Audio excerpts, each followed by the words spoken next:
Okay, determinants खत्म हो गया ऑलमोस्ट, हमारा एक दो क्वेश्चंस बचे, कर लेते। कल हमने जो लास्ट टॉपिक पढ़ा था डिटर्मिनेंट का, वो था सिस्टम ऑफ लीनियर इक्वेशंस को सॉल्व कैसे करते हैं, राइट। तो उसमें हमने दो टाइप के लीनियर इक्वेशन सॉल्व करने का सीखा था, एक था 2 और एक है 3।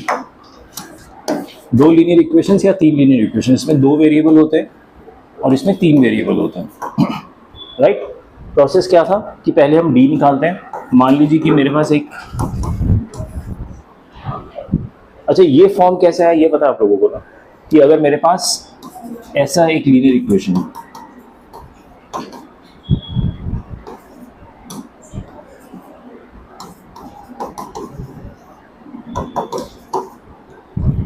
ठीक है, अगर ये 2 लीनियर इक्वेशंस हैं तो ये मेरा क्या बनेगा, डी, राइट। dx कैसे बनेगा, इस कॉलम को मैं रिप्लेस कर दूंगा इन कांस्टेंट से, it will become d1 d2 dd, ठीक है। और dy कैसे बनेगा, इसको रिप्लेस करूंगा। तो अब ac तो वैसे ही रहेगा, ये बन जाएगा d1 d2, ठीक है। dz कैसे बनेगा, नहीं एग्जैक्टली, ठीक है, क्योंकि हम 2 वेरिएबल के साथ ही डील करें तो dz होगा ही इसमें। अब मुझे x की वैल्यू कैसे निकालनी होगी, dx upon d, y would be dy upon d।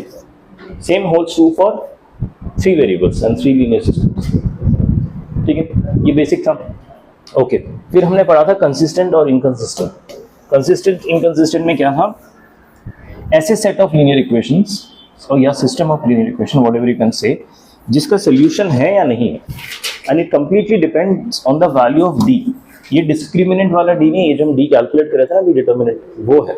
सो अगर डी नॉट इक्वल टू 0 है तो कितने सोल्यूशंस होते हैं, यूनिक, ठीक है। और अगर डी इक्वल टू 0 होता है तो कितने सोल्यूशंस होते हैं, नहीं पता नहीं, further we have to check, you have to check कि dx dy dz क्या है। अगर इनमें से कोई भी नॉट 0 है, एनीवन, नो सोल्यूशन, ठीक है। और अगर सारे 0 हो गए, एग्जैक्ट, ये याद है आपको। इसके बाद हमने जो set of linear system of linear equations पढ़ा था वो होमोजीनियस का पढ़ा था। उसकी प्रॉपर्टी क्या होती है, ऑलवेज कंसिस्टेंट, और उसका कांस्टेंट 0 होता है हमेशा, ठीक है। कांस्टेंट 0 होता है, RHS 0 हो ना हो उससे फर्क नहीं पड़ता। RHS 0 होता है ऐसा मत ध्यान रखिए, क्योंकि फिर आप करेंगे चलो ax1 plus by1 minus c1, c1 यहाँ पे था, यहाँ पे लेकर आ गए RHS 0 कर दिया, नहीं, कांस्टेंट 0 होना चाहिए, ठीक है। तो वो होमोजेनियस इक्वेशन होता है। इसकी प्रॉपर्टी क्या होती है ना, होमोजेनियस इक्वेशन में ये हमेशा 0 आएगा, dx dy dz हमेशा 0 आएगा, ऑलवेज, ठीक है। तो ये वाला पाथ होमोजेनियस इक्वेशन लेता ही नहीं कि नो सोल्यूशन वाला। या तो d नॉट इक्वल टू 0 से यूनिक सोल्यूशन होगा, होमोजेनियस अगर यूनिक है तो उसका आंसर होता है x equal to y equal to z equal to 0, और अगर मल्टीपल है या फिर इनफाइनाइट है तो ये तो एक आंसर होगा ही। उसके अलावा एक और आंसर होता है जो हम कैसे निकालते हैं, z को k पुट करके and corresponding x and y value निकालते हैं बाय सॉल्विंग दोस 3 इक्वेशंस, ठीक है। तो आपके इनफाइनाइट सॉल्यूशंस आ जाते हैं। इतना ही पढ़ा था हमने, उसी के बेस्ड क्वेश्चंस किए थे कल सारे हमने, ठीक है। आई एम अज्यूमिंग कि कोई डाउट नहीं उसमें, तो कुछ क्वेश्चंस पेंडिंग थे वो कर लेते हैं।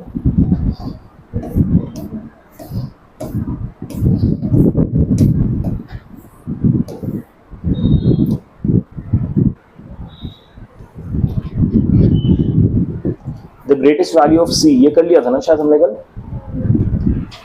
हाफ, हाँ हाफ आया था।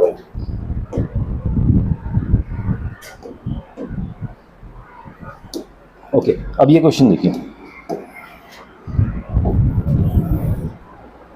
If a system of equations x equal to cy, देखिए अब इसमें जो सिस्टम ऑफ इक्वेशन दिया है ना, ये स्टैंडर्ड फॉर्म में नहीं है, x LHS में, y Z RHS में, तो सबसे पहले तो स्टैंडर्ड फॉर्म में लाना होगा। तो जो system of equation this and this, 3 equations हैं, has non zero solutions. Non zero solutions मतलब नहीं, मतलब इनफाइनाइट सॉल्यूशन, जीरो वाले सॉल्यूशन के अलावा भी बहुत सारे नॉन जीरो सॉल्यूशंस हैं, यानी इनफाइनाइट, यानी हमें b इक्वल टू 0 पुट करना पड़ेगा। समझो D equal to not equal to zero में क्या होता है कि यूनिक सोल्यूशन आता है, और यूनिक सोल्यूशन हमें पता है ऑलरेडी, होमोजीनियस में क्या होता है जीरो, यानी वो जीरो सोल्यूशन हो जाता है, ट्रिवियल सोल्यूशन हो जाता है। बट उसने कहा कि नॉन जीरो यानी डी इक्वल टू जीरो।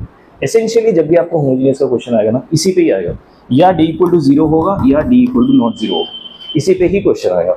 और डी इक्वल टू जीरो होने का ना एक ही तरीका है, नहीं नॉट जीरो होने का, सॉरी, एक ही तरीका है, उसको हम ट्रिवियल सोल्यूशन कहते हैं। अब anything apart from this would be D equal to zero, infinite वाला चला जाएगा।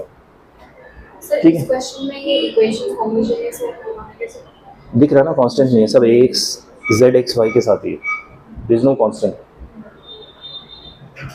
देख जस्ट किडिंग। समझ आया होमोजेनियस क्यों है? क्योंकि सब x y z के साथ है, इसके साथ कोई कांस्टेंट है ही नहीं, सब कोएफिशिएंट्स है।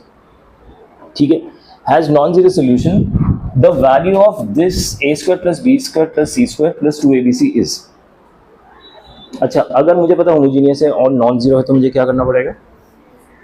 डी इक्वल टू जीरो करना पड़ेगा। D equal to zero solve करके देखिए उसकी कोई वैल्यू निकलती है, फटाफट कीजिए।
बी, बी केयरफुल, कुछ मिस्टेक किया होगा basic.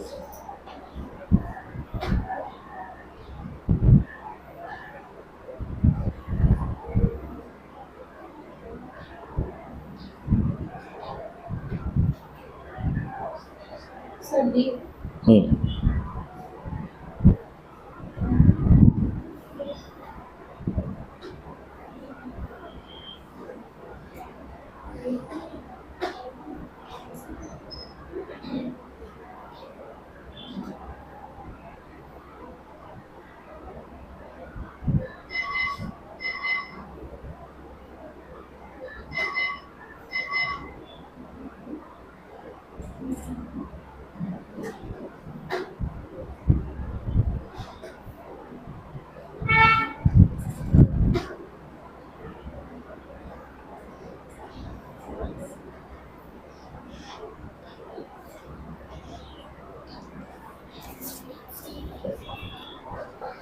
D equal to zero करेंगे। अच्छा, पहले तो हम सिस्टम ऑफ इक्वेशंस लिख लेते हैं एक बार।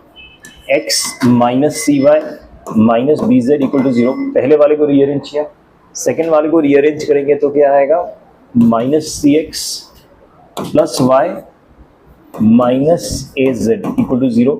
थर्ड वाले को करेंगे minus B X minus A Y plus Z equal to zero. D equal to zero करेंगे for having non zero solutions. D आ गया मेरा 1 minus C minus B minus C 1 minus A minus B minus A 1, this should be equal to zero, right. इसको solve कर लीजिएगा। इसको solve करेंगे तो यही एक्सप्रेशन आ जाएगा जो लिखा हुआ है, A square plus B square plus C square plus 2abc minus 1 equal to zero. इसको सॉल्व करेंगे, ये आएगा। इस पूरे को LHS में रखिए, इसको RHS में ले जाइए तो इसको इक्वल टू 1 आंसर आ जाएगा। ठीक है, समझ आएगा सबको? इजी था, ओके।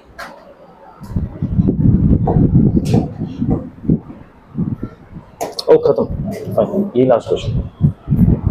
ठीक है, चलिए अब PYQs कर ले थोड़े। ओके, सब बुक लाया मज्यूम, आई होप। बुक में पेज नंबर 136 खोलिए। हमने अभी ये वाले टॉपिक खत्म किए सिस्टम ऑफ लीनियर इक्वेशंस के, तो उसके क्वेश्चंस पहले कर लेते, आपको थोड़ा रिवीजन भी हो जाएगा। ठीक है, प्लीज ओपन पेज नंबर 136।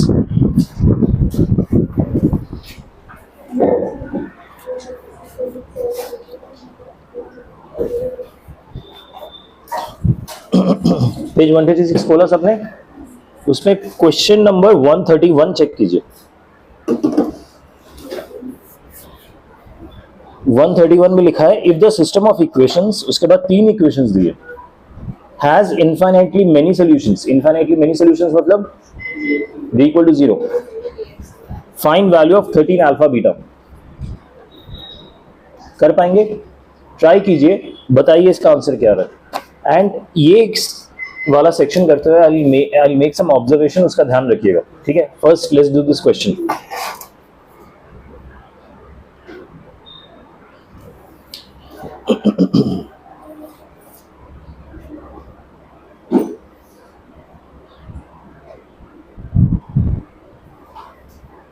अच्छा, क्या ये होमोजीनियस है?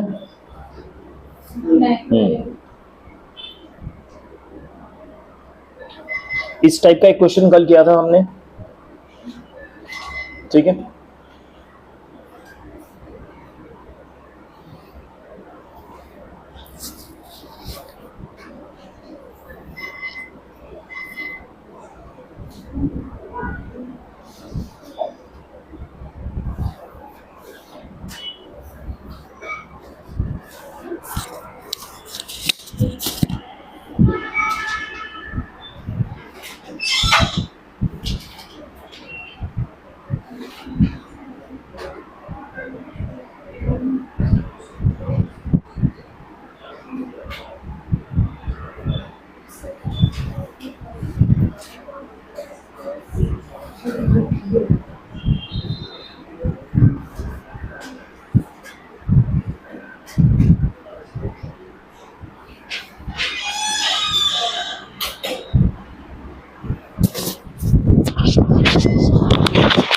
Question 131, are you able to proceed या कहीं पे अटक रहे हैं आप?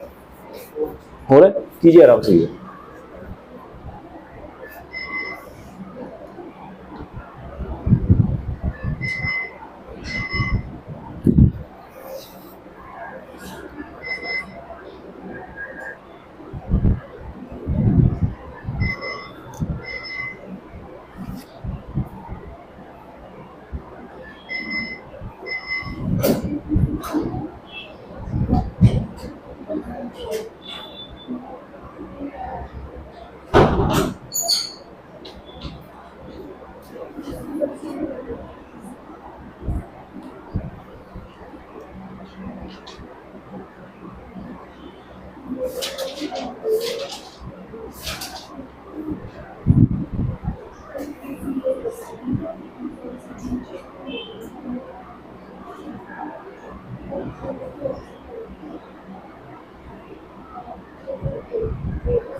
अल्फा आया,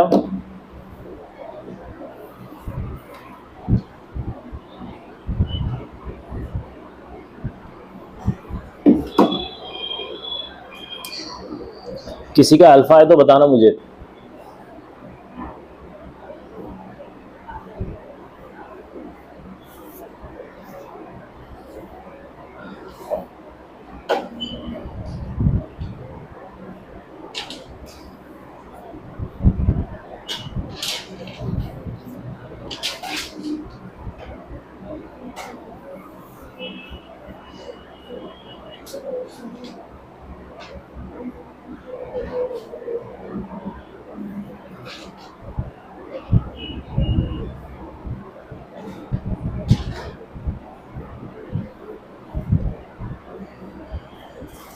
आई थिंक डी इक्वल टू 0 से अल्फा आ जाना चाहिए। क्यों?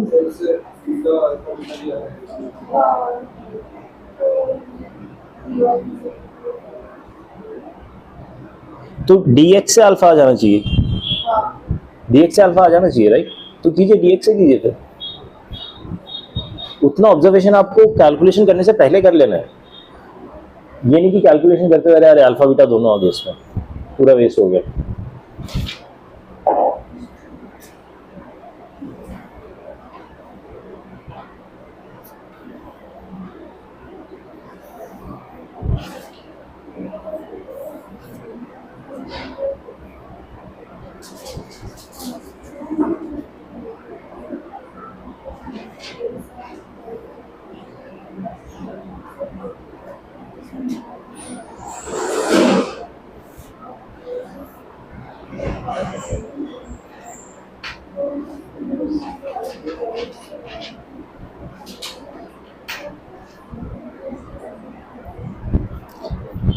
बी क्विक कितना? -70, -16/13। हाँ सही है। Beta is -16/13, alpha is -70। तो आंसर क्या आएगा ये बताओ? हाँ, -16/13।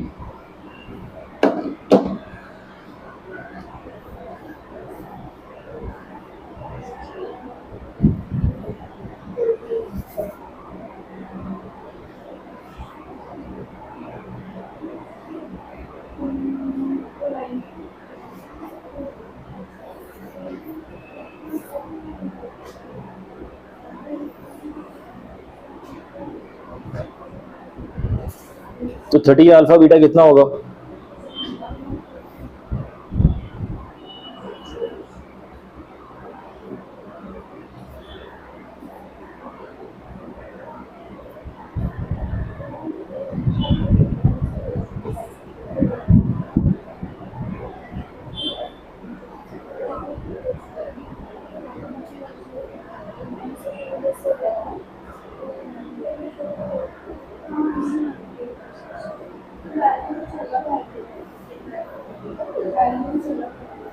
अल्फा -70 आया,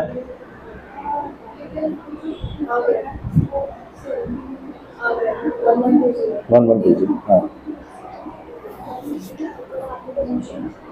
अब dx इक्वल टू 0 करेंगे तो अल्फा की वैल्यू आ जाएगी। dy इक्वल टू 0 कर हाँ, dz 0 करेंगे तो अल्फा की वैल्यू आ जाएगी। और अगर हम करेंगे dy 0 तो बीटा की वैल्यू आ जाएगी डायरेक्टली। आप d इक्वल टू 0 भी कर सकते हैं, लेकिन उसको आपको दो इक्वेशन क्रिएट करने पड़ेंगे। अल्फा आएगा -70, बीटा आएगा -16/13। दोनों को मल्टीप्लाई कीजिए 13 से और आपस में, तो आंसर 1120 आएगा।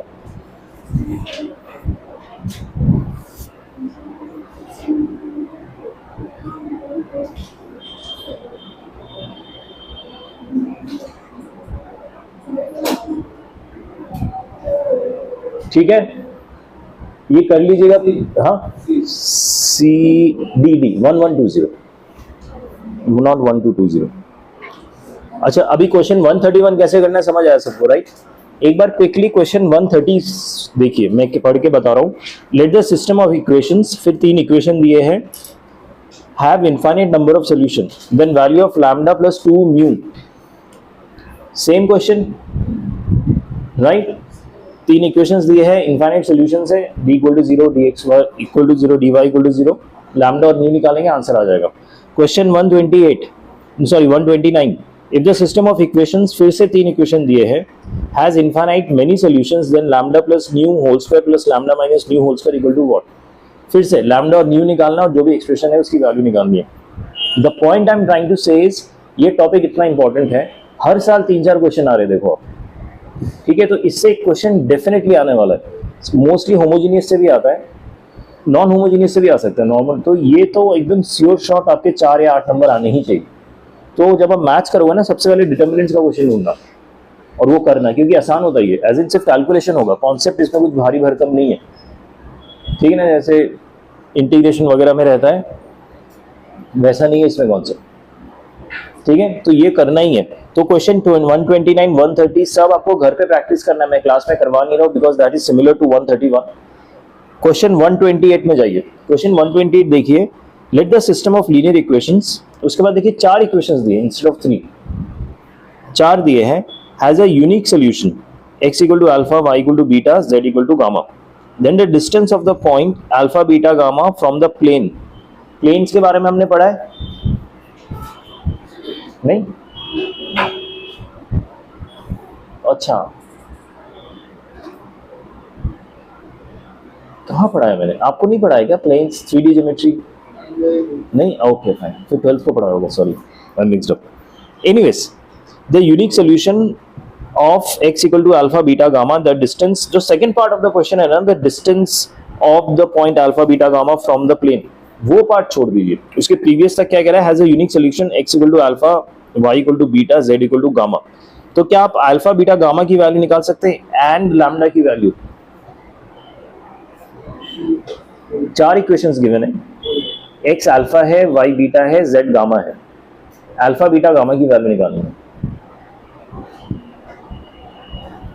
अच्छा, आपको सिस्टम ऑफ लीनियर इक्वेशन 3 का तो आता है और आपको दिख रहे फर्स्ट 3 इक्वेशंस पे कुछ भी अननोन नहीं है, नहीं है ना? तो आप x y z की वैल्यू निकाल सकते हैं। तो x y z ही तो अल्फा बीटा गामा है। उसके बाद उसको 4th इक्वेशन में पुट कीजिए, x y z की वैल्यू तो लैम्डा आ जाएगा। तो मुझे बताइए अल्फा बीटा गामा लैम्डा की वैल्यू क्या आ रही है? Again this is a very similar question to previous ones. और इसमें क्या गिवन है, क्या गिवन है इसमें? Unique solution, d is not equal to 0, that's true, but unique solution आप निकाल लेंगे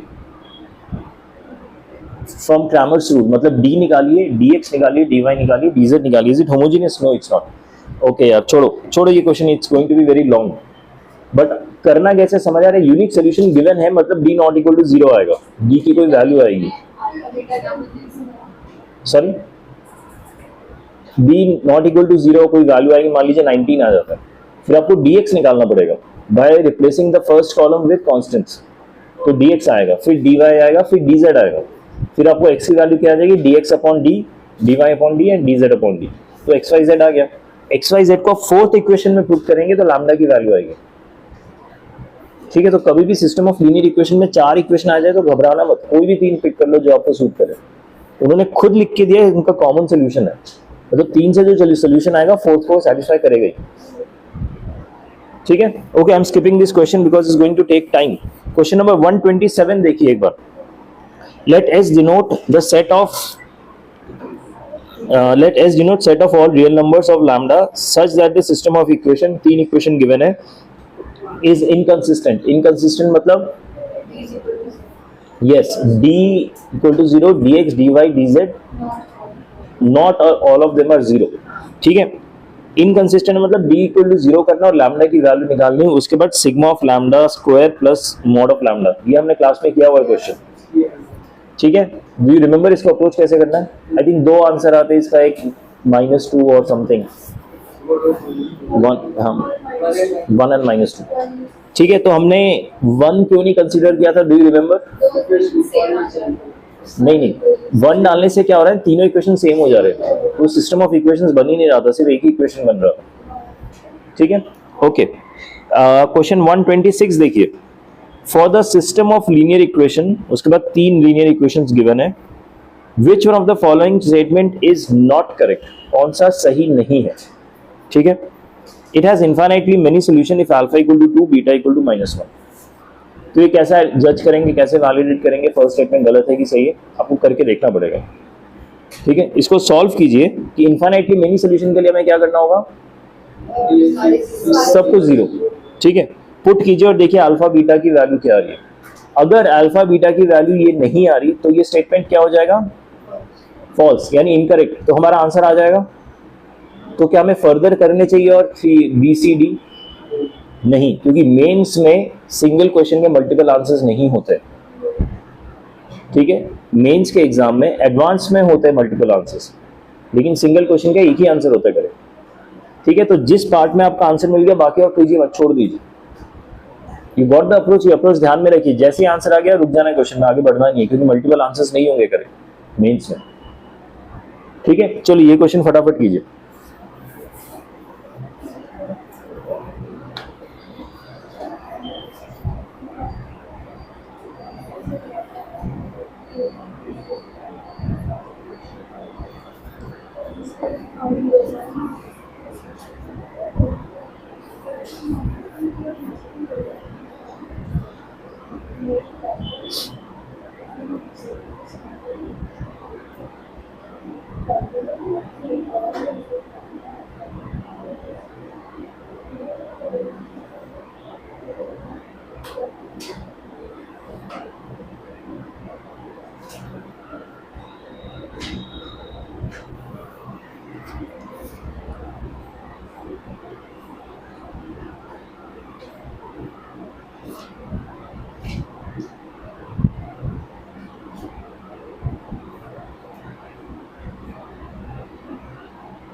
अल्फा बीटा की वैल्यू क्या है ये?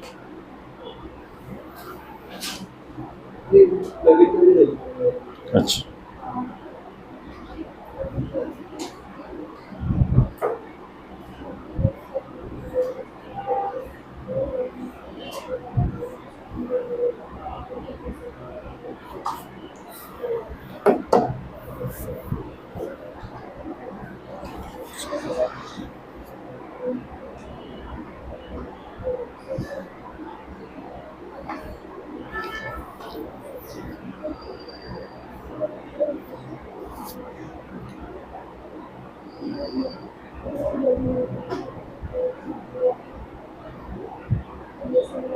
अच्छा एक बात बताइए, ऑप्शन 1 में इन्फिनिटली मेनी सोल्यूशन मतलब डी जीरो होना चाहिए, अल्फा बीटा उन्होंने ऑलरेडी दिया हुआ है, क्या आप वो अल्फा बीटा इक्वेशन में पुट करके डी की वैल्यू निकाल सकते हैं और देख सकते हैं जीरो है कि नहीं? ऐसा भी तो कर सकते हैं राइट? या आप डी निकालेंगे? देखो फर्स्ट पार्ट कह रहा है it has infinitely many solutions if alpha equal to 2 and beta equal to -1। ठीक है, इन्फिनिट मेनी सॉल्यूशंस कब होता है? जब डी इक्वल टू 0 होता है। तो अल्फा बीटा जो उन्होंने दिया है ऑप्शन 1 में उसको वापस इक्वेशन में डाल दो, अल्फा बीटा को रिप्लेस कर दो, तो आपका एक नया इक्वेशन बन जाएगा। उसका देखो डी 0 आ रहा है क्या? अगर डी 0 आ गया अल्फा बीटा पुट करने के बाद तो इन्फिनिटली मेनी सॉल्यूशंस हो सकता है, होगा कि नहीं पता नहीं, नहीं तो नहीं होगा अगर नहीं 0 आ रहा तो फर्स्ट पार्ट आ गया आंसर? नहीं? हाँ ठीक है, करके देखिए, आप ये रियलाइज करेंगे इस टाइप के इतने सारे क्वेश्चंस है जो कर रहे हैं वो कीजिए। मैं एक बार एक क्वेश्चन 125 में स्किप कर रहा हूँ क्योंकि 125 में प्रोबेबिलिटी का क्वेश्चन है जो आई गेस आप लोगों को भी नहीं आता राइट? फिजिक्स में नहीं पढ़ा? ओके क्योंकि काफ़ी कुछ आप फिजिक्स में पढ़ लेते हो तो मुझे थोड़ा हेल्प हो जाता है उससे, बट एनीवेज 124 देखिए, if the system of equations, फिर से 3 इक्वेशन दिए हैं, हैज इनफाइनाइटली मेनी सॉल्यूशंस। आप देखो सेम रिपीट हो रहा है, वो भी मेंस वाली रिपीट कर रहे हैं, मतलब उनको कितना ऑब्सेशन है इस टॉपिक से। सब में इनफाइनाइटली मेनी सॉल्यूशन मतलब d इक्वल टू 0, ठीक है। Then ordered pair lambda and mu, मतलब लैम्डा एंड म्यू की वैल्यू निकालनी है, सेम क्वेश्चन, ठीक है। तो इसको घर पे प्रैक्टिस कीजिएगा, इसको आसान समझ के छोड़ मत दीजिए, सब टीडियस क्वेश्चन है, टाइम लगता है, ठंडे दिमाग से करना पड़ता है, उसके लिए प्रैक्टिस चाहिए होगा, ठीक है। तो ये सारे क्वेश्चंस प्रैक्टिस कीजिए।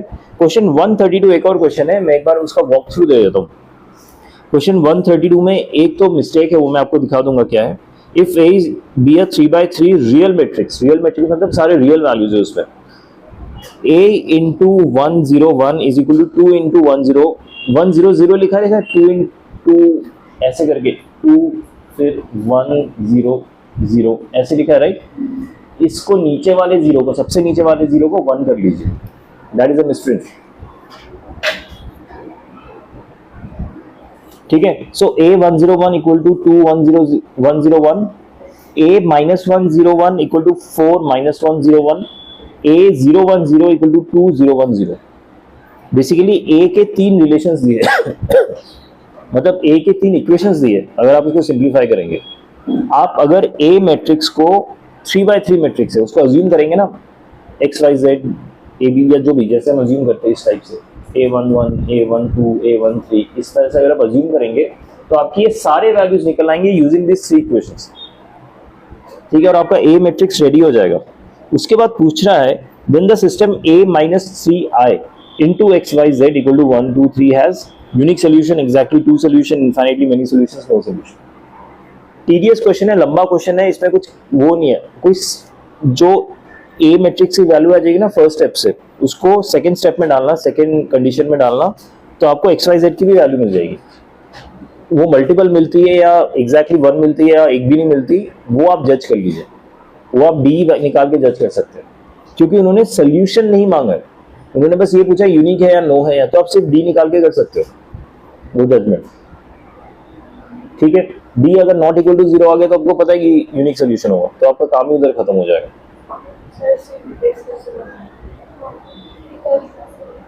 मैट्रिक्स कैसे बनाना है, जो सेकंड कंडीशन है या फर्स्ट कंडीशन है, अच्छा ओके फाइन, ठीक है। मैं इनिशिएट कैसे करना है वो बता दूंगा आपको, ठीक है। अच्छा, A is a 3x3 matrix, सबसे पहले 3x3 मैट्रिक्स है और फर्स्ट कंडीशन गिवन है। एक तो यहाँ पे जो ये इन्होंने ब्रैकेट बना रखा है ना इस टाइप से, वो मैट्रिक्स का ब्रैकेट है,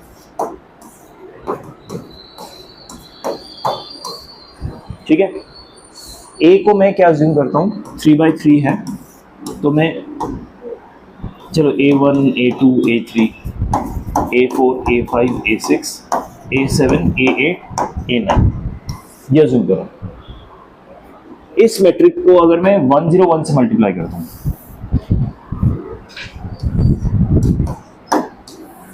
ठीक है, बेसिकली ये करने की कोशिश करो, कहाँ गया, इसके पहले A लगा हुआ था, ये करने की कोशिश करो, तो क्या होगा, दिस इंटू दिस, ये 3x3 मैट्रिक्स है, ये 3x1 मैट्रिक्स है, तो ये दोनों सेम है तो मल्टीप्लाई हो सकता है, आंसर आएगा 3x1 मैट्रिक्स। इसका आंसर क्या आएगा, दिस इंटू दिस, सो ये तो रहेगा A1 A2 0 हो जाएगा, A3 रहेगा, तो ये बनेगा A1 प्लस A3, पहला एलिमेंट। अगला एलिमेंट बनेगा this into this, that would be A4 plus A6, फिर बनेगा A7 प्लस A9। ये किसके बराबर गिवन है, इसके बराबर, इसमें ये मल्टीप्लाई कर लेता हूँ, ये हो जाएगा 202, ठीक है। तो इक्वेशन आपको क्या मिला, A1 plus A3 equal to 2, A7 plus A9 equal to 2, A4 plus A6 equal to 0, ठीक है। इसके बाद एक और कंडीशन गिवन है, A इंटू -101, उसके बाद गिवन है A इंटू 010। सब कंडीशन सब सॉल्व करेंगे तो आपको A1 A3 की वैल्यू मिल जाएगी, फटाफट मिल जाएगी, कुछ ज़्यादा लंबा नहीं होने वाला, ठीक है। तो ये सब नाटक करने के बाद मान लीजिए कि आपको A की वैल्यू कुछ ऐसी आ गई,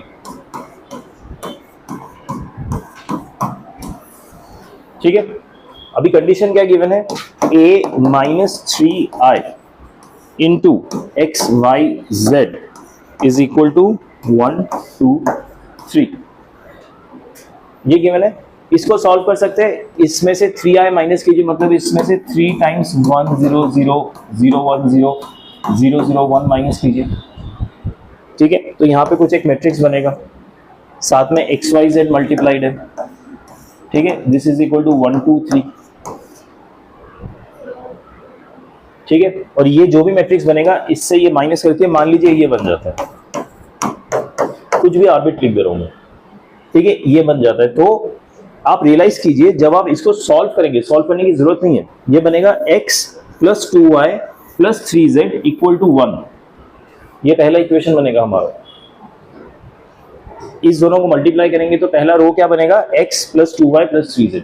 अगला रो बनेगा 2x plus 3y plus 1z, x plus 4y plus 0z, और वो इसके इक्वल होगा। यानी कॉरस्पॉन्डिंग दो मैट्रिक्स का भी इक्वल होता है जब कॉरस्पॉन्डिंग एलिमेंट्स इक्वल होते हैं। ठीक है, उसकी डी वैल्यू निकालेंगे। डी वैल्यू ऑलरेडी बैठा है, आप इसी को सॉल्व कर दीजिए ना, इसी का डिटर्मिनेंट निकाल दीजिए इस वाले का, तो वो आपका डी है। आपको ये मल्टीप्लाई करके खोल के सिस्टम ऑफ लीनियर इक्वेशंस बनाने की जरूरत नहीं है, डी ऑलरेडी मैट्रिक्स फॉर्म में बैठा है।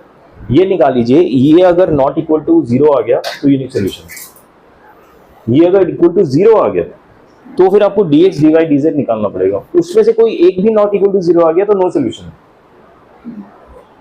तीनों 0 आ गए तो इनफाइनाइट सोल्यूशन है। और क्या ऑप्शन दिया हुआ? अच्छा, एग्जैक्टली 2 सॉल्यूशंस, वो कभी नहीं होता।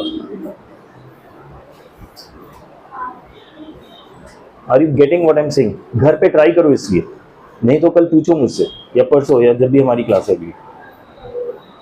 If you are unable to understand the approach तो बताओ मुझे। ठीक है, okay. So these are all determinant questions, so please घर पे करना। इनफैक्ट जो क्वेश्चंस मैंने टच बेस नहीं किया आज, जैसे 2023 के भी बचे हैं, 2022 के भी है बहुत सारे अगले पेज में, सब ट्राई कीजिए जितना मैक्सिमम हो सके। अच्छा, आप लोगों के साथ ऐसा होता है क्या कि जब आप क्वेश्चन पेपर करते हैं आप तो समझ नहीं आता स्टार्ट कैसे करना है, राइट? उसको, उस इश्यू को कैसे सॉल्व करें कि सर पैर कहाँ है क्वेश्चन का, ये तो बता दो, मैं स्टार्ट कहाँ से करूँ? मतलब अगर 20 क्वेश्चन है तो 15 क्वेश्चन में तो ऐसा लगता ही होगा, 5 क्वेश्चन फिर भी थोड़े फेमिलियर लगते हैं कि हाँ स्टार्ट तो कर देंगे, होगा नहीं होगा वो भी गारंटी नहीं है, बट स्टार्ट तो कर देंगे। उसका सोल्यूशन ना फेमिलियरिटी में ही है। जो 5 क्वेश्चन आपको फेमिलियर क्यों लगते हैं? क्योंकि इस टाइप का आपने कुछ देखा होता है पहले से, तो आपको एक आइडिया रहता है। वो फेमिलियरिटी आपको प्रैक्टिस से ही आएगा। जितना प्रैक्टिस करोगे ना, इट्स नॉट अबाउट कि आपने कितने 500 क्वेश्चन किए या 300 क्वेश्चन किए, बट जितने किए वो ठीक से करो तो आपको याद रहेंगे वो। तो क्वेश्चंस एग्जाम पेपर में देखे ना, आपको रहेगा ऐसा कुछ किया हुआ, मुझे इनिशिएट कैसे करना है पता है। एंड वंस यू इनिशिएट ना, आपको आइडिया आ जाता है ये होगा या नहीं होगा। उसके बाद आप छोड़ो या करो, वो आपका डिसीजन है। ठीक है, लेकिन वो जो आप दलदल में घुसते हो ना और समझ नहीं आता क्या चल रहा है, वो ब्रेक करने के लिए आपको प्रैक्टिस करनी पड़ेगी बहुत। सो एटलीस्ट अपना ये तो प्रैक्टिस करो, क्योंकि इसमें आपको लेटेस्ट क्वेश्चंस मिल जाएंगे सारे।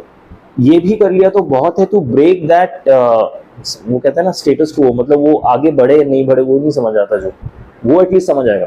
उसके बाद क्वेश्चन होगा नहीं होगा, it's a different issue all together, but at least ये लगेगा कि हाउ टू मूव अहेड। ठीक है, दैट्स द ओनली वे। मैं यहाँ पे कितना भी कराते रहूँ, आप अगर खुद के हाथ से नहीं करोगे ना, खुद का दिमाग, जब तक वो स्ट्रगल नहीं होगा कि दिमाग खराब हो रहा है यार क्या चल रहा है, जब तक वो फेज नहीं आएगा ना तब तक आप सीखोगे नहीं।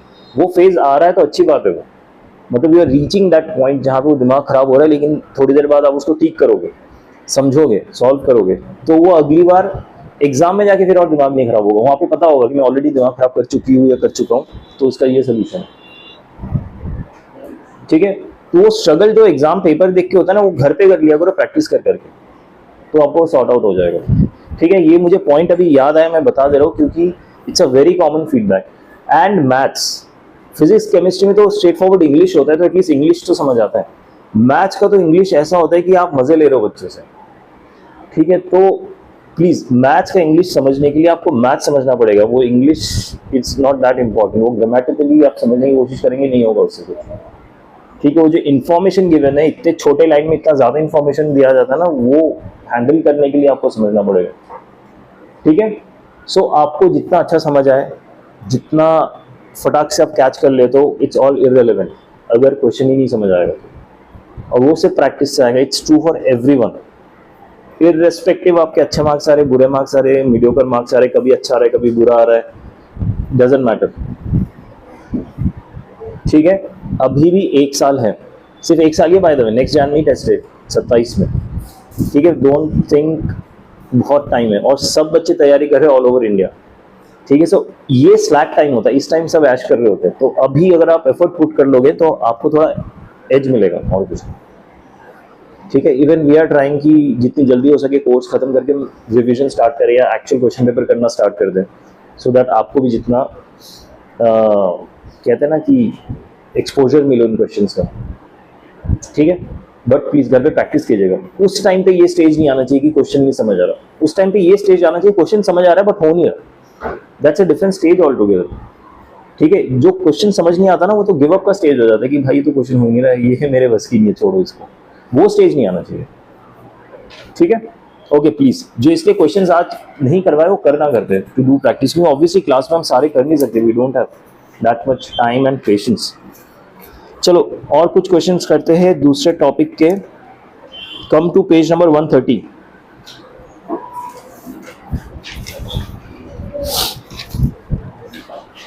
अच्छा, question page number 131 actually, page question 52। Question 52 में क्या गिवन है? Let A is equal to a matrix, एक मैट्रिक्स गिवन है। If adjoint of 2A is equal to 16 to the power n, then n is equal to what? दिख रहा है question सबको? 52 इस टाइप का क्वेश्चन किया हुआ है हमने या यही क्वेश्चन किया हुआ है? सी आई कांट रिकलेक्ट, यही वाला इस टाइप का तो किया हुआ है, राइट? करे को ये कैसे अप्रोच करना पता है? हाँ, जो सबसे अंदर का बैठा हुआ है ना वो कांस्टेंट, उसको बाहर निकाल दो पूरा। ठीक है, फिर एक एक करके एडजॉइंट को फिल करना स्टार्ट करो तो वो होगा। ये पहला क्वेश्चन है, मैं करके दिखाऊं जरा रिवाइज करने के लिए। ठीक है, करता हूं, रुको।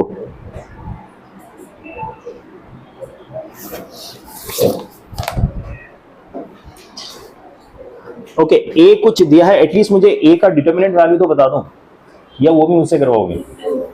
ठीक है, ए का डिटरमिनेंट वैल्यू आ गया? तुम क्या रो बता देते? Someone calculate the determinant and let me know, तब तक मैं बाकी का क्वेश्चन लिखूं। हाँ, डिटरमिनेंट ऑफ ए 4 आ रहा है।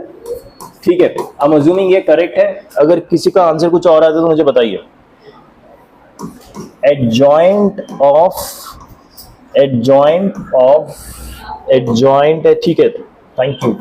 2a 1 2 final determinant is equal to 16 to the power n। ठीक है, ये क्वेश्चन है, इज दैट फाइन? तो सबसे पहले क्या करेंगे, ये जो 2 बैठा है इसको एडजॉइंट के बाहर निकालेंगे। याद है कैसे निकालते हैं? राइट, बेसिकली क्या होता है, एडजॉइंट ऑफ ए का अगर डिटर्मिनेंट निकाल रहा हूं तो original determinant raise to the power n-1। याद है ये?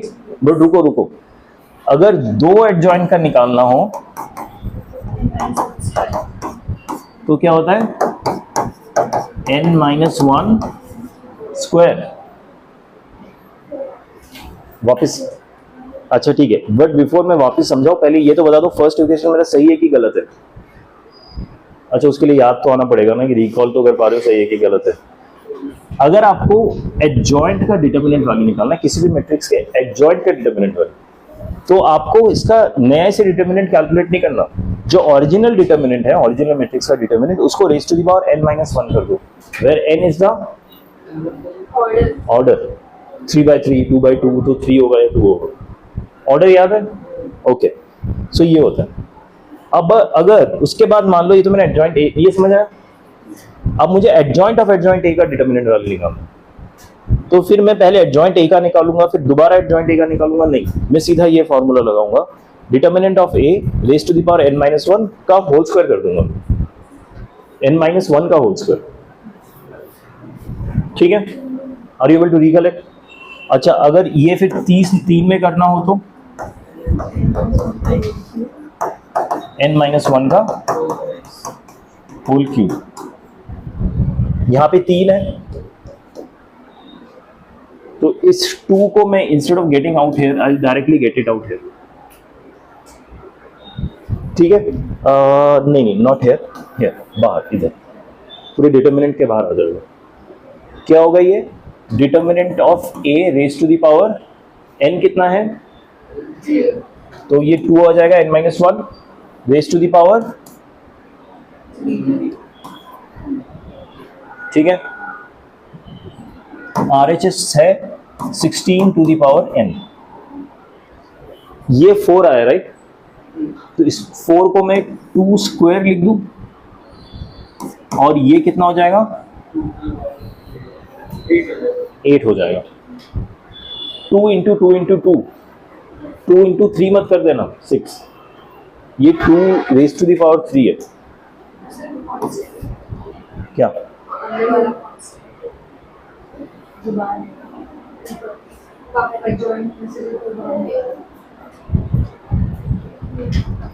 अरे हमने तो कांस्टेंट डेली नहीं किया था इसमें, मैं सीधा एडजॉइंट हटाने में लगे। रुको, ये कांस्टेंट भी तो निकालना बाहर, मैं तो सिर्फ एडजॉइंट को सॉर्ट आउट कर रहा हूँ अभी। अच्छा, एडजॉइंट के बाहर जब कांस्टेंट निकलता है तो कैसे निकलता है? जैसे कि k इंटू नहीं sorry, adjoint of k into a is equal to, अब इस k को अगर मैं बाहर निकालूं तो क्या होता है? k raise to n minus 1। ऐसे निकलता है। Is that fine? ठीक है, I think I should restart क्योंकि ये पूरा फिर इररिलेवेंट हो जाएगा। I didn't mean that restart, but anyways.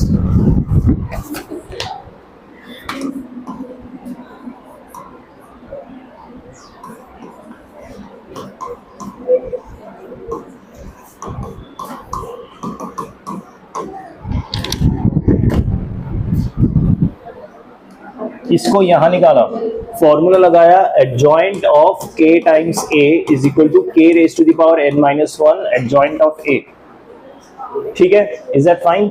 तो ये जब यहां पे आया है तो ये बन गया एडजॉइंट ऑफ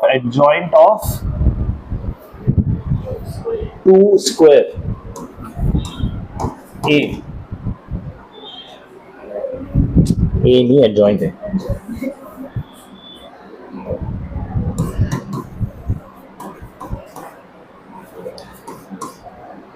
ये स्टेप समझ आया सबको? ये 2 को मैंने फर्स्ट एडजॉइंट से बाहर निकाला, ठीक है। अब यहां लाऊंगा तो क्या होगा? ये 4 है, 4 रेज टू द पावर 2 हो जाएगा। जब इसको यहां लाऊंगा तो ये हो जाएगा 4 raise to the power 2। 2 to the power 2 4 होता है, फिर से k-1 का फॉर्मूला लगेगा, यहां पे आ जाएगा। Is that okay? ये कितना होता है? 16, 4 टू द पावर नहीं 4 4 16, यहां पे निकालूंगा क्या आएगा? 16 पावर 2, ठीक है। 16 पावर 2 इज 256। डिटर्मिनेंट के बाहर निकालूंगा तो नहीं, मैट्रिक्स से बाहर आता है तो डायरेक्ट बाहर आता है। डिटर्मिनेंट में raise to the power n हो जाता है।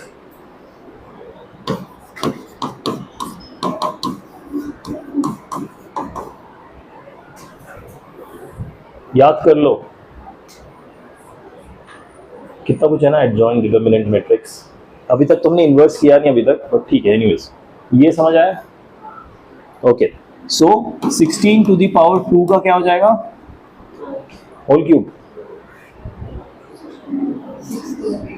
हाँ, अब ये बचेगा एडजॉइंट ऑफ a,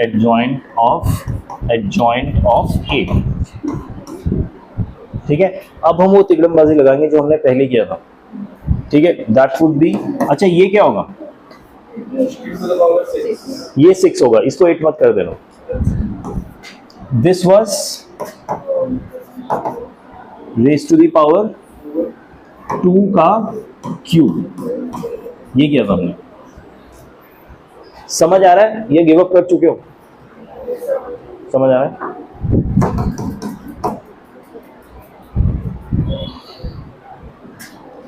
ये 4 था ना,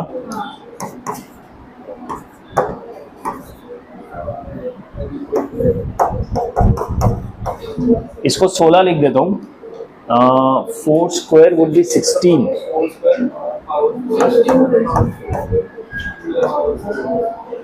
ठीक है. n क्या आ जाएगा? Is that fine?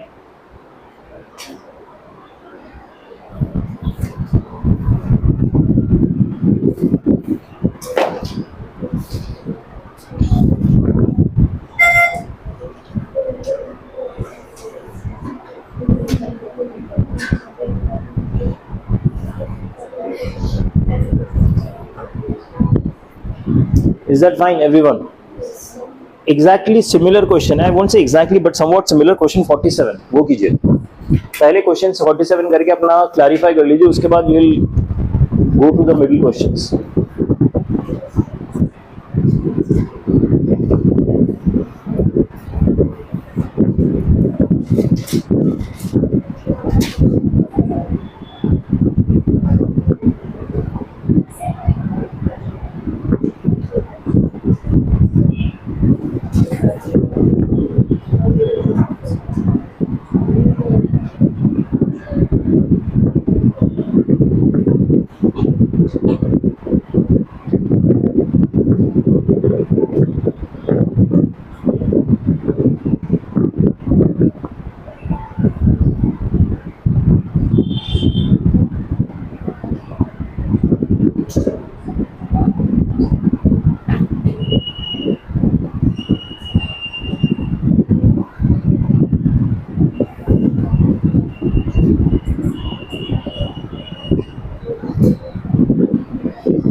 ये हो गया सबका. ये वाला क्वेश्चन जो अभी करा है 52. ठीक है.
मैंने मूवमेंट ऑफ कांस्टेंट लिखा है.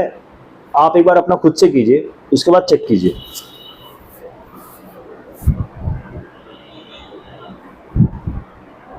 अंदर से बाहर है. कुछ गड़बड़ है तो बताइए मुझे.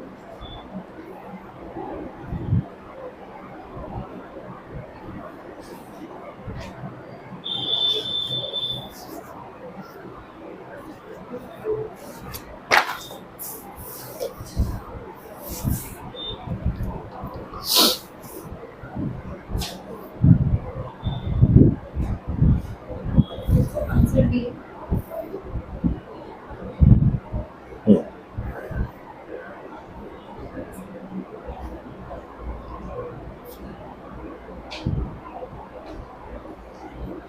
49 करो.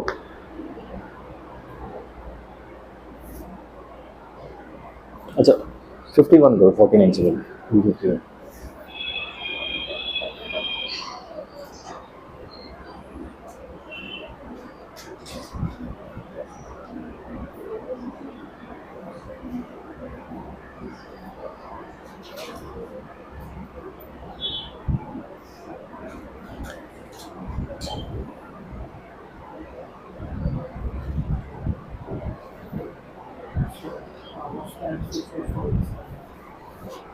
B. B. 11. Got it? Good. Try question 51. Yeah.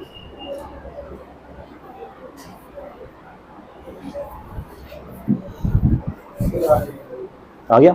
51 try कीजिए.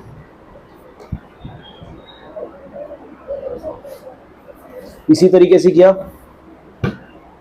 उसके बाद एडजॉइंट, दो एडजॉइंट को एक साथ हटाया and you got the determinant value of A. Okay.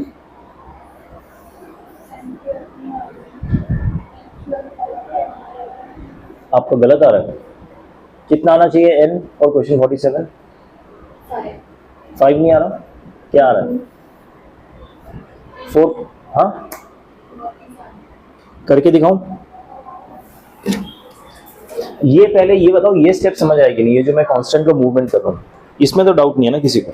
ठीक है. तो कांस्टेंट मूव आउट करने के बाद बाहर तो यही बचेगा सिर्फ. ये अंदर वाले सब हट जाएंगे. अंदर वाले सब हट जाएंगे, राइट? अंदर सिर्फ ये बचेगा, एडजॉइंट ऑफ ए, सिर्फ ये बचेगा. ठीक है. एडजॉइंट ऑफ ए मतलब इसका क्या वैल्यू? 2 का स्क्वायर. दो एडजॉइंट है तो स्क्वायर आ गया. 2 क्यों? n -1, 3 - 1 से 2 आ गया. ये तो बता दो कितना है. अच्छा, ये तो 2 है गिवन. ठीक है, राइट. ये हो गया. मुझे 32 के टर्म्स में चाहिए. तो एक्चुअली आप चाहे तो ना 32 को 2 के टर्म्स में भी लिख सकते हैं, which ever way is convenient for you. 32 कितना होता है? 2 to the power 5. तो आप इसको सीधा 2 to the power 5n लिख सकते हैं. ये भी एक तरीका होता है. आप उल्टा भी कर सकते हो, उसको सिंप्लीफाई कर दीजिए और इसको सब 2 में ले आइए. तो ये हो गया 2 क्यूब. ये क्या होगा? ये 6 बैठा है ऑलरेडी और ये हो जाएगा 2 to the power 3. 2 to the power 3 to the power 6 यानी 18. और ये है, ये भी 2 है. 2 to the power 4, यहाँ से 4 आया. ये 2 ही है ना? 2 नहीं है क्या? 2 है. Determinant value of A is 2 given. So ये देखो 5n के बराबर हो गया. So this is 25 equal to 5n RHS. n 5 आ गया.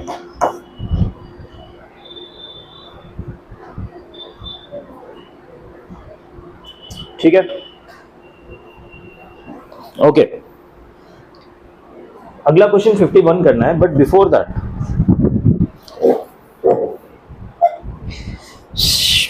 क्वेश्चन नंबर 50 देखिए.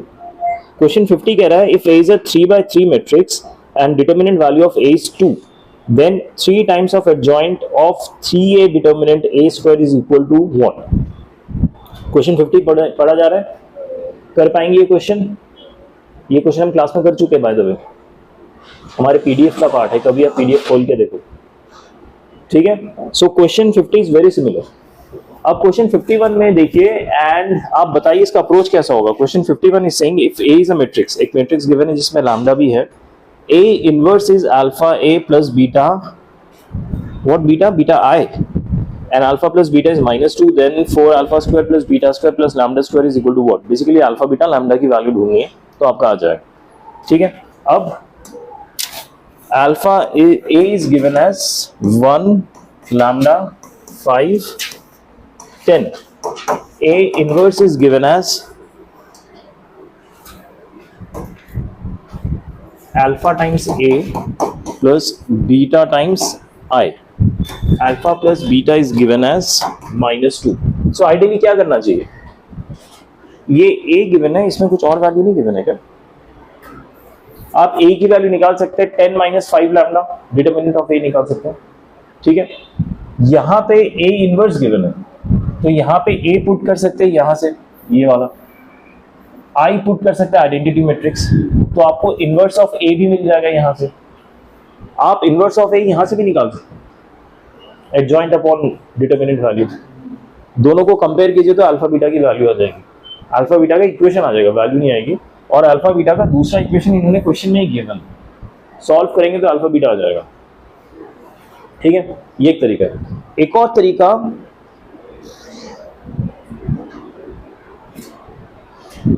अच्छा, do you guys remember characteristic equation? See I don't know उस तरीके से होगा कि नहीं, but I want to give it a shot. Characteristic equation याद है आप लोगों को?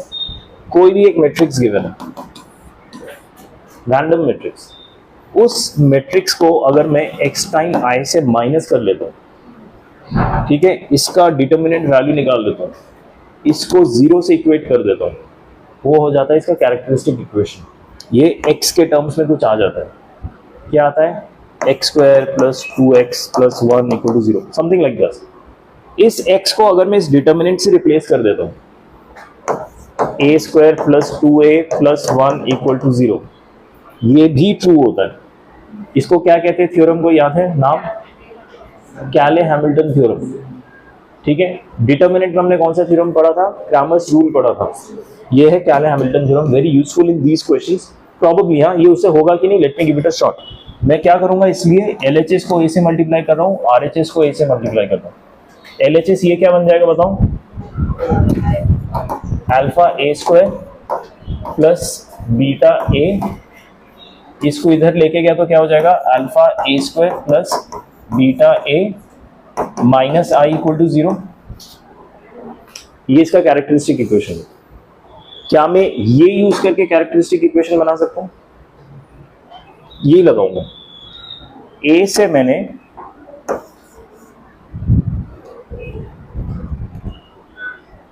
अच्छा उधर ही लिख देता हूं सीधा, माइनस किया x टाइम्स i, इसका डिटर्मिनेंट निकाला, तो ये क्या हो जाएगा, determinant of 1 - x 5 lambda 10 - x, ठीक है। इसको 0 से इक्वेट करेंगे तो डिटर्मिनेंट क्या आएगा,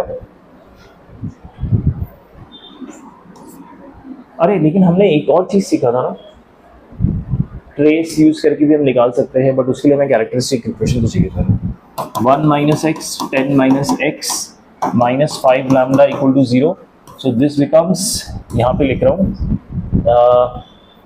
10 - 10x -10x + x² -5 lambda = 0, so this becomes x² - 20x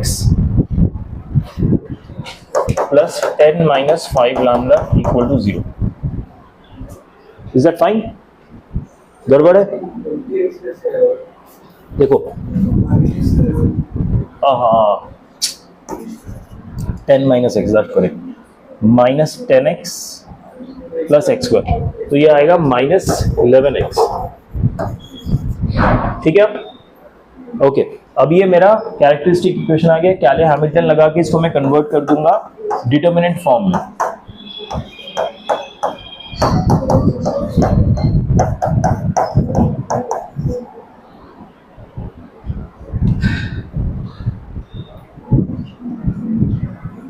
-5 lambda है वो, ठीक है। अब इन दोनों को कंपेयर करता हूं,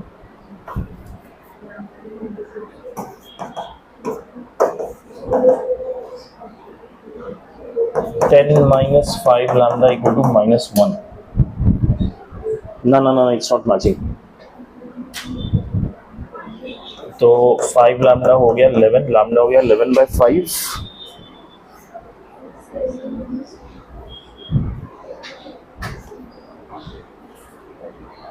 नप्स नहीं होगा, हमें लॉन्ग वे ही करना पड़ेगा, ठीक है। अब इस ट्राइंग इससे हो जाए, बट इससे नहीं हो रहा। अभी लॉन्ग वे क्या है ये समझ आया, ये वो भी एक बार फिर से वॉक थ्रू दे दूं, ओके। तो क्वेश्चन 51 भी ट्राई करना है घर पे, ठीक है, नहीं होता है तो बताना है मुझे। अब क्वेश्चन नंबर 50 तो हमने एक बार डिस्कस कर लिया, क्वेश्चन 49 ट्राई कीजिए।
क्वेश्चन 49 में आपको ऑब्वियसली डिटर्मिनेंट ऑफ ए की वैल्यू निकालनी पड़ेगी, वो निकाल सकते हो कैसे? कैलकुलेशन करना ही नहीं है इसमें। 5 फैक्टोरियल कॉमन ले लो फर्स्ट रो से, सेकेंड रो से 6 फैक्टोरियल कॉमन लो, थर्ड रो से 7 फैक्टोरियल कॉमन लो, बाहर पूरा कैंसिल हो जाएगा, अंदर जो बचेगा उसमें आप R2 R1 वाला लगा के कुछ एक जीरो कर दो और हो जाएगा। आई एम श्योर आप क्वेश्चन 49 कर लेंगे, गिवन दैट आपने डिटर्मिनेंट वैल्यू ऑफ ए निकाल लिया। वो मैं आपको एक बार बता देता हूं कैसे निकालना है, अगर आपको डाउट है तो।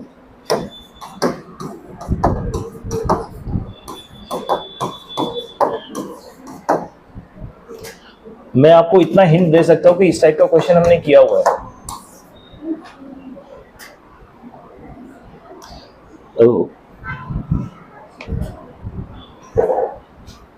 ठीक है, ये ए है, हमें इसका डिटर्मिनेंट वैल्यू निकालना है, तो डिटर्मिनेंट के लिए मैं क्या करूंगा, इसको मैं कर दूंगा डिटर्मिनेंट। Is that okay? अब सॉल्व कैसे करना है, दनादन सॉल्व करने मत लग जाना। पहले इससे 5 फैक्टोरियल कॉमन ले लो बाहर, ठीक है? 5 फैक्टोरियल कॉमन ले लोगे तो अंदर क्या बचेगा, यहाँ 1 बचेगा, यहाँ क्या बचेगा, इससे 6 फैक्टोरियल कॉमन ले लोगे तो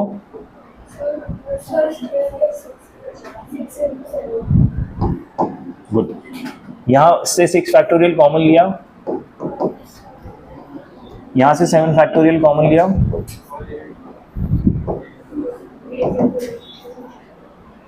हो गया थोड़ा सिंप्लीफाई।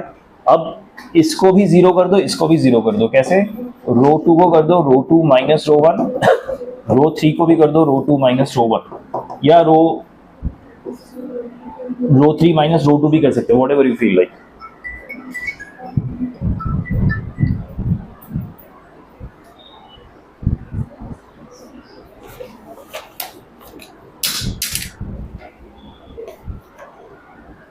ठीक है, तो डिटर्मिनेंट ऑफ ए आ जाना चाहिए। कितना आएगा डिटर्मिनेंट ऑफ ए, बताइए फटाफट। 2 आ रहा है, ओके।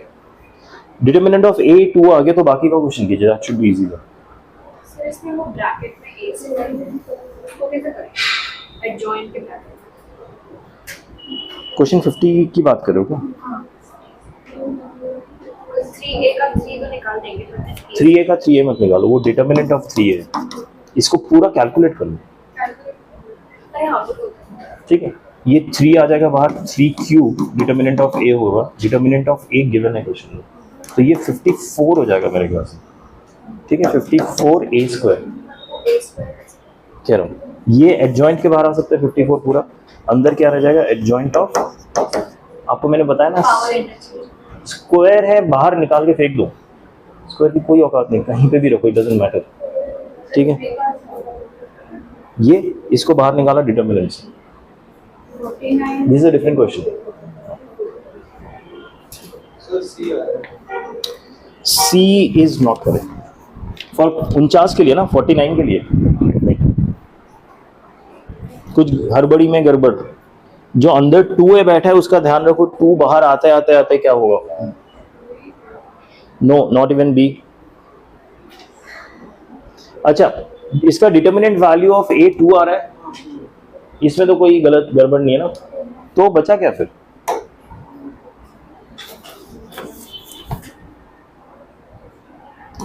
एडजॉइंट ऑफ 2a, यही है ना, यही निकालना है, ये भी नहीं है,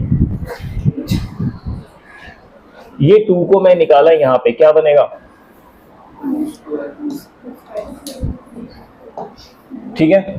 2 स्क्वायर को यहां निकाला, क्या बनेगा, यानी 4 स्क्वायर, 4 स्क्वायर को यहां निकाला तो 4 स्क्वायर का क्यूब, डिटर्मिनेंट है ना, 4 स्क्वायर का क्यूब बनेगा, ठीक है? So 4 to the power 6, adjoint of A रहेगा, that is determinant of A raise to the power n-1 का होल स्क्वायर। क्यों होल स्क्वायर? क्योंकि 2 एडजॉइंट है, 3 होता तो cube. Apparently this is also 2, so ये हो गया 2 to the power 12, 2 to the power 4 within 20 seconds हो जाने चाहिए ऐसे क्वेश्चंस, आपकी इतनी एबिलिटी हो जाए। सर 8 डी, ये थोड़ा डी लिखा तो है, ठीक है, समझ आया। एक आखिरी क्वेश्चन कर ले, ठीक है, लास्ट क्वेश्चन फॉर टुडे, कल इसको और कंटिन्यू करना होगा। Question number 48, let B is equal to this thing, B the adjoint of matrix A. इन्होंने ऑलरेडी एक बी मैट्रिक्स दिया है और बोल रहा है कि बी जो है ए का एडजॉइंट है, so B is adjoint of matrix A and alpha is apparently greater than 2, determinant value of A is 2, ये भी दिया है, शायद काम आएगा आगे। Then alpha minus 2 alpha, alpha इसको बी से मल्टीप्लाई करो, फिर उसको एक वर्टिकल मैट्रिक्स से मल्टीप्लाई करो, उस पूरे एक्सप्रेशन का आंसर क्या है। बेसिकली आपको अल्फा की वैल्यू ढूंढनी है, बी की वैल्यू हो जाएगी, क्योंकि अल्फा निकल आएगा तो बी निकल आएगा। अल्फा कैसे निकाल सकते हैं, डिटरमिनेंट ऑफ ए 2 दिया हुआ है, उसको सॉल्व करके, राइट। क्या इससे मैं डिटरमिनेंट ऑफ ए की वैल्यू निकाल सकता हूं? ये जो गिवन है, ये गिवन है ना मुझे क्वेश्चन में कंडीशन कि बी इज एडजॉइंट ऑफ ए, कैसे निकालना है डिटरमिनेंट, ले लो दोनों साइड, हो जाएगा, right. So determinant of B जो भी निकलेगा, हमें मैट्रिक्स गिवन है, एडजॉइंट ऑफ ए को क्या मैं ए के डिटरमिनेंट्स के टर्म में लिख सकता हूं? अभी तो वही कर रहे हैं, तब से यही तो करे जा रहे हैं ना, एडजॉइंट को डिटरमिनेंट में चेंज करने के लिए, ठीक है। n-1 क्या होगा हमारे केस में, ये गिवन है 2 स्क्वायर, ये निकाल लोगे determinant of B, determinant of B निकालने के टाइम देखना अल्फा आ जाएगा, क्योंकि अल्फा बैठा है बी मैट्रिक्स में, तो अल्फा की वैल्यू आ जाएगी, जो भी वैल्यू आएगी उसमें ग्रेटर देन 2 पिक करना, क्योंकि अल्फा ग्रेटर देन 2 गिवन है क्वेश्चन। चलो करो फटाफट, बताओ क्या आ रहा है अल्फा।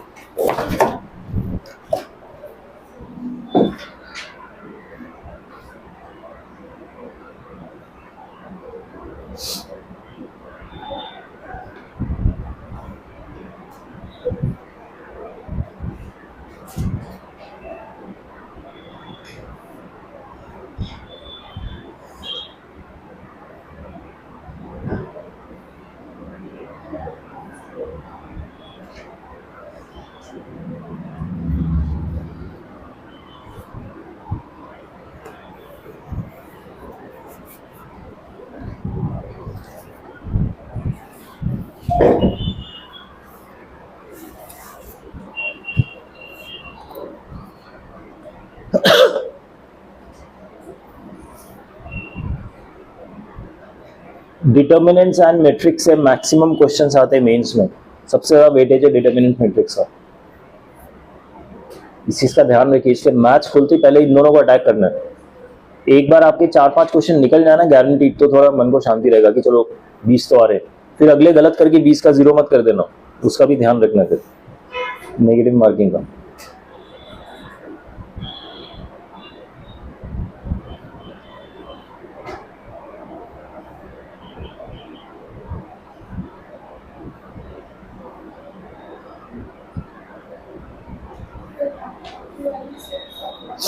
हाँ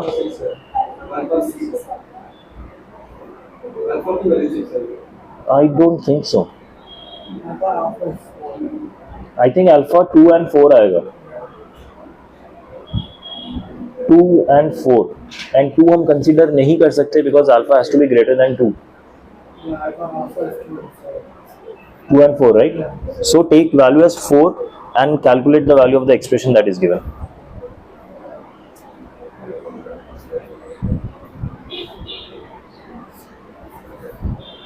अल्फा कैलकुलेट करके देखिए 2 and 4 आना चाहिए। Once you get 2 and 4, ignore the 2 and continue the further expression with 4, alpha equal to 4. उसमें मैट्रिक्स मल्टीप्लिकेशन होगा।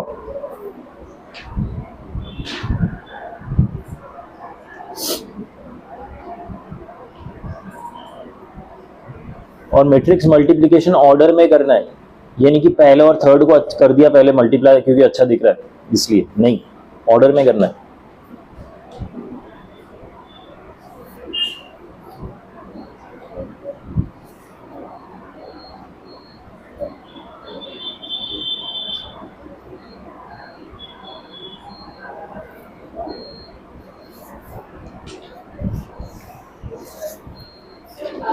माइनस टू और जो एक मैट्रिक्स है उनमें जो ऐसे लाइन नहीं, alpha is element of the matrix. हाँ मिलके हाँ, मैट्रिक्स के अंदर का वैल्यू है अल्फा।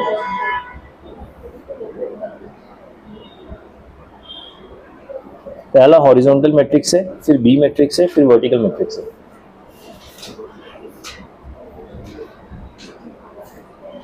अल्फा का वैल्यू आया सबका 4। हाँ, फिर एक्सप्रेशन कैलकुलेट कीजिए।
हाँ जी, हुआ कि नहीं?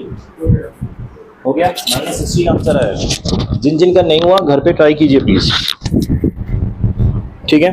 और कल हम कुछ क्वेश्चंस और करेंगे, उसके बाद हम नया चैप्टर स्टार्ट करेंगे फंक्शंस का। Is that okay? बट घर पे आज प्रैक्टिस कीजिए अच्छी तरह। As I said, if you want to at least familiarise with the question which will come in exam, कि देखा देखा लग रहा है, तो उसके लिए प्रैक्टिस करना बहुत जरूरी है। हाँ, मतलब उसी का ही पार्ट होगा, ठीक है? Okay, see you tomorrow then. हाँ, बाय द वे 21 को एग्जाम है, आप लोगों को पता है ना? हर एक चैप्टर, हर एक सब्जेक्ट्स के 25 क्वेश्चंस आएंगे। हर एक सब्जेक्ट के 25 क्वेश्चंस आएंगे, ठीक है? 3 घंटे का एग्जाम है, एक साथ बैच खुलेगा और 3 घंटे एक के बाद, मतलब आपको इट्स अप टू यू, आप 3 घंटे में सिर्फ फिजिक्स भी दे सकते हो, इट्स अप टू यू। पर 3 घंटे में तीनों खुले रहेंगे, सो यू डिसाइड कि किसको कितना टाइम देना है। But once you get into the test, you can't get out of the test before finishing 3 hours. ये नहीं कि 1 घंटा दे दिया बाकी 1 घंटे का बाद में दे रहे हो, ऐसा नहीं, ठीक है? एंड मैथ्स की प्रिपरेशन के लिए at least go through the PDF, concepts पता होने चाहिए। एंड अगर बहुत आपको मेहरबानी हो रही है मैथ्स में, तो प्लीज पीवाईक्यूज कीजिए, ठीक है? That's the best way of understanding. PYQ से उल्टा कीजिए, जो कॉन्सेप्ट समझ नहीं आ रहा है पीवाईक्यू करके उस कॉन्सेप्ट को पढ़िए, go back to PYQ, then again go back to PYQ, वैसे प्रोसीड कीजिए, ठीक है? So that's the best way of doing it. Fine, okay.